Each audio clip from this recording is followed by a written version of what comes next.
Bismillahirrahmanirrahim. Assalamualaikum warahmatullahi wabarakatuh. Innal hamdalillah nahmaduhu wa nasta'inuhu wa nastaghfiruh wa na'udzu billahi min shururi anfusina wa min sayyiati a'malina. Man yahdihillahu fala mudilla lahu wa man yudlil fala hadiya lahu. Asyhadu an la ilaha illallah wahdahu la syarika lah wa asyhadu anna Muhammadan abduhu wa rasuluhu la nabiyya wa la rasula ba'dah. Qala rabbi shrah li sadri wa yassir li amri wahlul 'uqdatam min lisani yafqahu qawli. Subhanaka la ilma lana illa ma 'allamtana innaka antal alimul hakim wa la haula wa la quwwata illa billahil 'aliyyil 'azim. Amma ba'du fa inna asdaqal hadits kitabullah wa khairal hadi hadi Muhammadin sallallahu alaihi wasallam wa syarrul umuri muhdatsatuha wa kullu muhdatsatin bid'ah wa kullu bid'atin dhalalah wa fi riwayatin wa kullu dhalalatin finnar. Bapak-bapakku sekalian yang dirahmati Allah Subhanahu wa taala, alhamdulillah pada pagi ini kita masih diberikan rahmat, hidayah serta taufik berupa nikmat kesehatan dan kesempatan, sehingga pada pagi ini kita masih dapat melaksanakan salah satu kebutuhan dan kewajiban kita, yakni solat subuh secara berjamaah. Ya, insyaallah akan kita lanjut dengan bersama-sama mengkaji isi dari kitab Mukhtasar Minhajul Qasidin karya Imam Ibnu Qudamah. Baik, pada pagi ini kita akan membahas judul tentang hakikat zuhud. Meskipun judul ini sudah kita bahas di Syarah Arba'in, kitab Al-Wafi Syarah Arba'in, dan juga di Nashwaihul Ibad. Pada pagi ini kita akan coba kembali membahas, mengkaji tentang hakikat dari zuhud. Baik bapak-bapakku sekalian yang dirahmati Allah Subhanahu wa taala, di dalam Al-Qur'an Allah Subhanahu wa taala berfirman, Zuyina linnasi hubbus syahawati minan nisa'i wal banina wal qanatiril muqantarati qanatiril muqantarati minal fiddati wal dhahab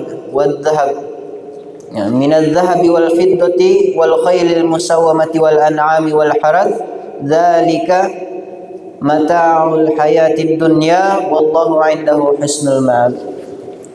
Jadi pertama, Allah Subhanahu wa taala sudah menyebutkan di dalam Al-Qur'an bahwasanya dibuat indah, dibuat cantik,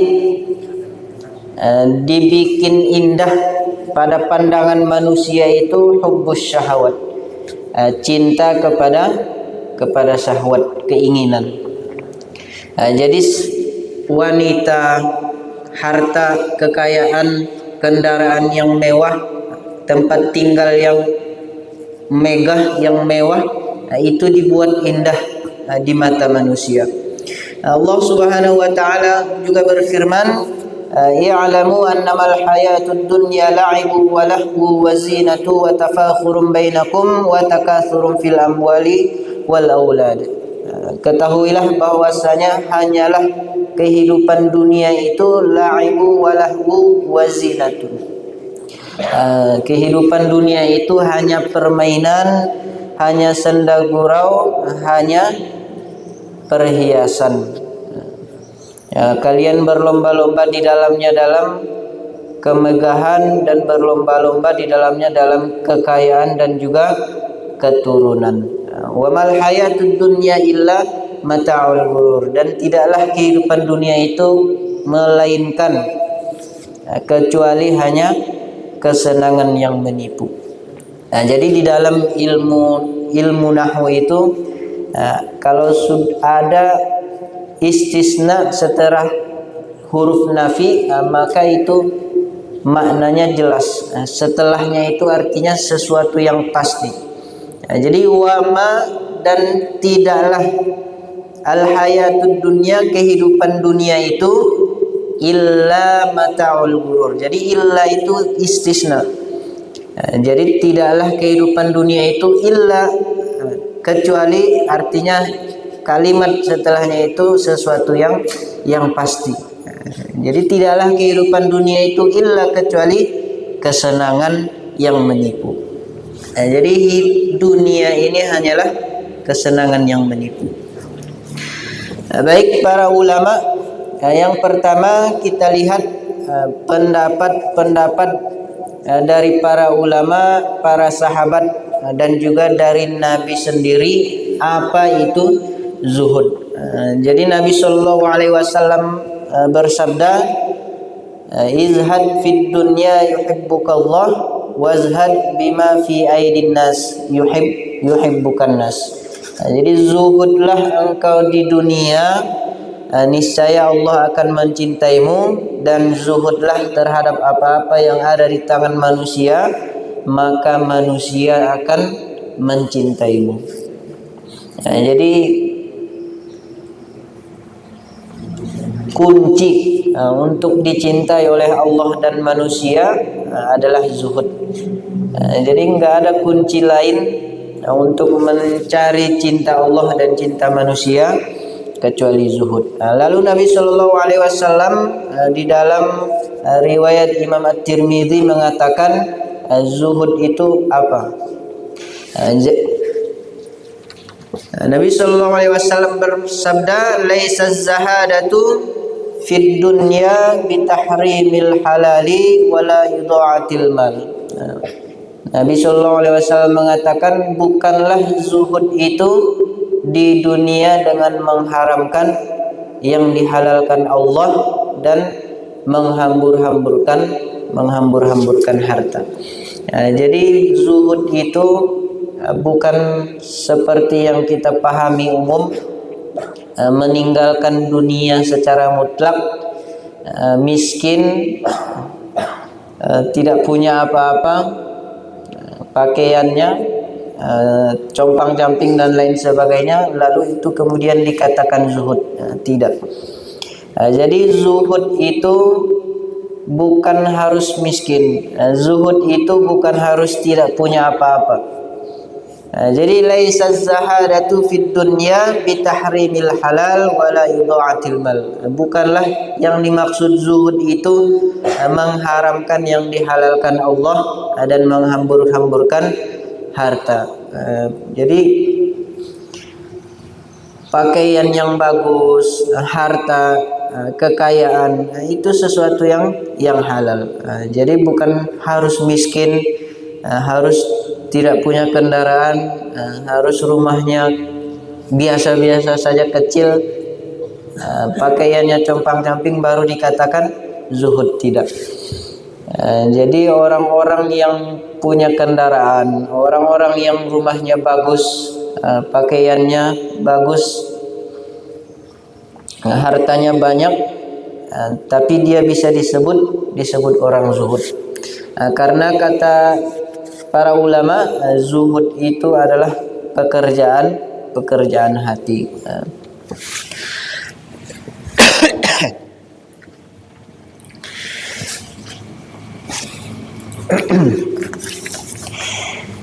Baik, di sini Imam Ibnu Qudamah mengatakan, i'lam anna az-zuhda fid dunya maqamun syarifun min maqamatis salikina, waz-zuhdu ibaratun 'anil sirafi ar-raghbati 'anil syai'i ila ma huwa khairun minhu. Ketahuilah bahwasanya zuhud itu adalah sesuatu makom yang mulia, yang merupakan makom-makom orang yang ingin menempuh perjalanan menuju Allah Subhanahu wa taala. Dan zuhud itu ibarat seseorang yang memalingkan tujuannya dari sesuatu yang buruk menuju sesuatu yang lebih baik. Jadi zuhud itu adalah orientasi kita, tujuan kita. Jadi memalingkan tujuan kita dari sesuatu kepada sesuatu yang lebih baik. Siapa sesuatu yang lebih baik itu? Allah Subhanahu wa taala. Jadi zuhud itu tidak harus miskin, tidak harus tidak punya apa-apa, enggak punya rumah, enggak punya mobil, enggak punya kendaraan, tapi zuhud itu adalah punya semuanya, tapi memalingkan orientasi dan tujuannya itu dari hartanya, dari jabatannya menuju sesuatu yang lebih baik, yaitu Allah Subhanahu wa taala. Jadi para sahabat, para nabi, Nabi Sulaiman, Nabi Daud, bahkan Nabi Muhammad SAW, para sahabat, mereka itu adalah orang-orang yang kaya raya, orang-orang yang kaya raya. Tapi kalau kacamata kita memandang zuhud itu harus tidak punya apa-apa, lalu mereka itu tidak mungkin disebut zuhud. Seandainya kacamata kita itu, definisi kita itu zuhud itu tidak punya apa-apa, zuhud itu tidak punya harta, tidak punya kekayaan, maka para nabi, Nabi Sulaiman, Nabi Daud, Nabi Ayub, Nabi Muhammad, dan para sahabat itu tidak bisa disebut zuhud. Maka kata Nabi SAW, laisa zahadatu fid dunya bitahrimil halali wala yudha'atil mal. Bukanlah zuhud itu mengharamkan yang halal dan menghambur-hamburkan harta. Boleh punya rumah, boleh punya kendaraan, boleh punya mobil, punya harta kekayaan, tapi memalingkan tujuannya dari harta itu kepada sesuatu yang lebih baik, yaitu Allah Subhanahu wa taala. Para sahabat yang kaya raya, Utsman bin Affan, Abdurrahman bin Auf, Abu Bakar As-Siddiq, Thalhah bin Ubaidillah dan lain sebagainya, itu orang-orang yang kaya raya. Tapi mereka disebut zuhud. Tapi mereka, Rasul menyebut mereka itu adalah sahabat-sahabat yang zuhud, karena hartanya itu tidak diletakkan di dalam hati. Jadi ketika perang, hartanya itu tidak ditahan, dikeluarkan. Hartanya itu dipergunakan untuk memperjuangkan agama Allah Subhanahu wa taala. Jadi tujuannya itu Allah. Kalau Allah minta, langsung dikasih. Allah Rasul butuh, langsung dikasih. Jadi jelas tujuannya itu bukan dunia. Kalau orang tujuannya dunia itu pelit. Kalau orang tujuannya itu udah dunia, lihat dia pelit apa enggak. Agama membutuhkan bantuannya, dia tahan-tahan. Itu artinya tujuannya dunia, takut kehilangan dunia. Jadi zuhud itu adalah suatu tingkatan yang mulia, yang merupakan tingkatan-tingkatan orang yang ingin menuju kepada Allah Subhanahu wa taala. Dan zuhud itu diibaratkan seperti seseorang yang memalingkan pandangan, yang memalingkan tujuan orientasinya dari sesuatu menuju sesuatu yang lebih baik. Siapa yang lebih baik? Allah Subhanahu wa taala.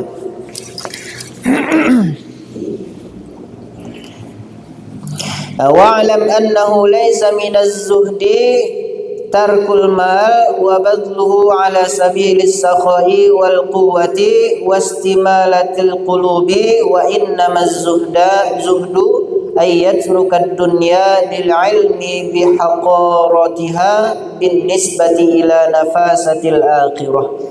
Jadi zuhud itu bukanlah meninggalkan harta, zuhud itu bukanlah memandang hina, zuhud itu bukan meninggalkan kekayaan, bukan meninggalkan harta, bukan meninggalkan jabatan dan lain sebagainya. Zuhud itu bukan seperti yang demikian. Ya, akan tetapi zuhud itu meninggalkan dunia. Jadi orientasinya itu ditinggalkan. Lil ilmi bihaqaratiha bin nisbati ila nafasatil akhirah. Jadi zuhud itu meninggalkan dunia karena paham, karena tahu, karena kepengetahuan bahwasanya dunia itu dihinakan oleh Allah Subhanahu wa taala dan akhirat itu lebih mulia. Jadi di dalam sebuah hadis, di dalam khutbah Jumat 2 pekan yang lalu disebutkan oleh Imam Ustadz Zainuddin. Jadi di dalam hadis Nabi Shallallahu Alaihi Wasallam mengatakan dunia itu ibarat seseorang pergi ke laut, kemudian dia celupkan jarinya, dia angkat, lalu dia lihat di ujung jarinya itu ada menetes tetesan air. Itulah dunia. Sedangkan akhirat itu samudra yang luas tanpa tepi. Maka orang-orang yang beriman itu nggak mungkin dia ngejar dunia, nggak mungkin dia tinggalkan akhirat gara-gara dunia. Yang gara-gara yang satu tetes tadi itu orang bermusuhan, gara-gara yang satu tetes itu orang berbuat zalim, menzalimi orang lain. Gara-gara yang satu tetes itu persaudaraannya rusak. Padahal Allah menjanjikan kenikmatan akhirat ibarat samudra yang luas tanpa tepi.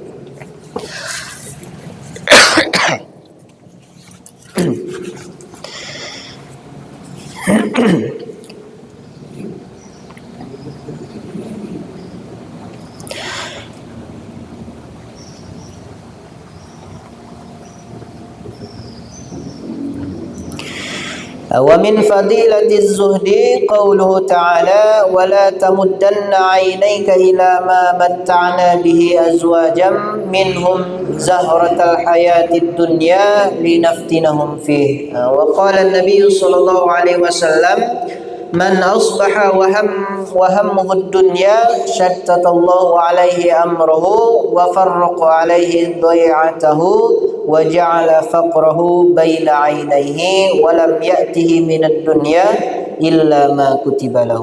Nabi Shallallahu Alaihi Wasallam bersabda, jadi fadilah keutamaan zuhud itu salah satunya adalah menjadikan seseorang itu kaya. Jadi fadilah zuhud, orang yang zuhud itu kaya, kaya secara rohani. Nabi Shallallahu Alaihi Wasallam bersabda, "Man asbaha wa hammuhu dunya, syattatallahu alaihi amrahu." Barang siapa yang berpagi-pagi bangun tidur kemudian niatnya itu adalah dunia, syattatallahu alaihi amrahu, maka Allah akan cerai-beraikan, Allah akan membuat urusannya itu berat. Allah akan membuat urusannya itu susah. Wa farraqa alaihi dhai'atahu, dan Allah akan mencerai-beraikan masalahnya. Jadi masalah kita cuma satu, tapi jadi rumit. Dicerai-beraikan masalah itu oleh Allah Subhanahu wa ta'ala. Wa ja'ala faqrahu baina 'ainaihi, dan Allah jadikan kemiskinan itu di depan matanya. Walam ya'tihi minad dunya illa ma kutiba lahu, dan tidak akan pernah datang dunia itu kepadanya kecuali apa yang telah ditetapkan Allah kepadanya. Jadi siapa yang bangun pagi kemudian niatnya itu dunia, dia khawatir tentang dunia ini, maka Allah akan cerai-beraikan urusannya, jadi rumit, jadi susah. Masalahnya satu jadi bercabang-cabang. Dan Allah jadikan kemiskinan itu di depan matanya. Selalu merasa khawatir, merasa takut, merasa risau gundah akan dunia. Walam ya'tihi minad dunya illa ma kutiba lahu, dan kata Nabi tidak akan pernah datang kepadanya dunia ini kecuali apa yang sudah ditetapkan Allah Subhanahu wa taala. Lalu pertanyaannya, lalu kenapa kita harus khawatir? Wa man asbaha wa hammuhu al-akhirah jama'a Allahu lahu hammahu wa hafidha alaihi dhai'atahu wa ja'ala ghinahu fi qalbihi wa atathu ad-dunya wa hiya raghibah. Dan orang yang berpagi-pagi, bangun subuh, kemudian niatnya itu adalah akhirat, Allah himpun semua permasalahannya. Meskipun masalahnya banyak, Allah jadikan satu, Allah himpun, jadi mudah. Kebalikan dari yang niat dunia, orang yang niatnya dunia perkaranya satu tapi jadi bercabang, jadi rumit. Tapi orang yang niatnya itu akhirat, masalahnya sebanyak apapun jadi mudah. Dan Allah Subhanahu wa taala menjadikan kaya di dalam hatinya. Wa atatul dunya wa hiya raghibah. Dan orang yang niatnya itu, tujuannya itu akhirat, dunia itu akan datang kepadanya secara hina. Orang yang niatnya akhirat, tujuannya akhirat,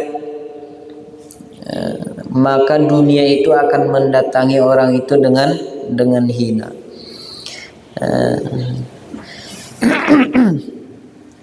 Jadi walam ya'tihi minad dunya illa ma kutiba lahu. Jadi sekeras apapun, sekuat apapun, sekhawatir apapun kita, kalau itu memang tidak ditetapkan Allah Subhanahu wa taala, maka tidak akan pernah jadi milik kita.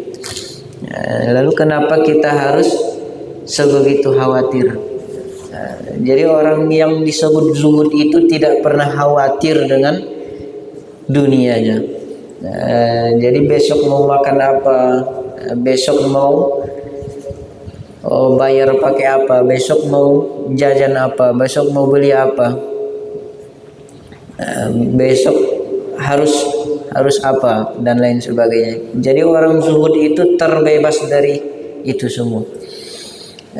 Jadi contoh orang yang paling kaya misalnya di Muara Teweh, contoh bos tambang yang kaya raya misalnya, datang ke rumah kita kemudian mengatakan, oh anakmu, keluargamu semuanya saya jamin, sekolah dari SD, SMP, SMA, S1, S2, S3 sampai profesor saya jamin. Bahkan bapak kalau mau kuliah saya kuliahkan. Apa yang akan kita lakukan? Tentu kita bahagia, senang, tenang. Enggak perlu mikir besok harus kerja apa. Pasti kita senang, sujud syukur, bersyukur kepada Allah. Lalu itu yang menjamin manusia. Orang yang kaya raya menjamin hidup kita, menjamin pendidikan anak-anak kita, kita bahagia, kita nggak khawatir lagi. Itu yang menjamin manusia. Lalu bagaimana dengan Allah? Allah menjamin hidup kita. Allah yang maha kaya, yang kekayaannya tidak akan hilang. Kalau bos tambang tadi yang menjamin keluarga kita bisa jadi diambil hartanya oleh Allah, kemudian dia jatuh miskin. Kalau Allah Subhanahu wa taala huwal ghaniyul hamid, Allah maha kaya yang kekayaannya tidak berkurang. Allah udah menjamin kita, lalu kenapa kita harus khawatir terhadap dunia kita? Coba dari situ kita bisa memahami makna zuhud. Kita bisa belajar untuk menjadi orang yang zuhud. Memang kata para ulama, Ibnul Mubarak pernah ditanya oleh seorang ulama tentang zuhud. Wahai Ibnul Mubarak, engkau memerintahkan orang-orang untuk zuhud, tapi engkau melakukan sesuatu yang bertolak belakang dengan zuhud. Jadi Imam Ibnul Mubarak itu kaya, dia bekerja kemudian punya kekayaan. Lalu kata Imam Ibnul Mubarak, saya kerja mencari harta, kemudian punya harta itu tidak saya letakkan di hati, tapi saya kerja untuk menjaga kehormatan saya dari meminta-minta, dan harta saya itu untuk menjaga kemuliaan saya. Dan tujuannya adalah Allah Subhanahu wa ta'ala. Jadi zuhud itu tidak harus miskin, zuhud itu tidak harus melarat, zuhud itu tidak harus enggak punya apa-apa, tapi zuhud itu adalah orientasi dan tujuan kita itu Allah Subhanahu wa ta'ala. Wa mal hayatud dunya illa mata'ul ghurur, dan tidaklah kehidupan dunia itu kecuali kesenangan yang menipu. Kemudian yang terakhir, makna zuhud dari Al-Quran sendiri, para ulama menafsirkan zuhud itu adalah firman Allah Subhanahu wa ta'ala, likai la ta'saw ala ma fatakum wa la tafrahu bima atakum. Jadi zuhud itu adalah kalian tidak berputus asa ketika rezeki atau sesuatu itu diambil dari kalian, dan kalian tidak bergembira ketika Allah Subhanahu wa ta'ala memberikan kepada kalian. Jadi zuhud itu ketika kekayaan itu diambil atau sesuatu diambil dari kita oleh Allah Subhanahu wa ta'ala, kita tidak putus asa, enggak stres. Yang tadinya kaya kemudian diambil oleh Allah, enggak stres, enggak putus asa, dan tidak bergembira ria ketika Allah Subhanahu wa ta'ala memberikan kekayaan, diberikan rezeki, diberikan oleh Allah, enggak gembira ria, enggak terlalu melampaui batas. Itulah zuhud. Jadi mempergunakan harta itu di jalan Allah. Baik, kita cukupkan sampai di sini. Wallahu a'lam bishawab. Subhanakallahumma bihamdika asyhadu an la ilaha illa anta astaghfiruka wa atubu ilaik. Assalamualaikum warahmatullahi wabarakatuh.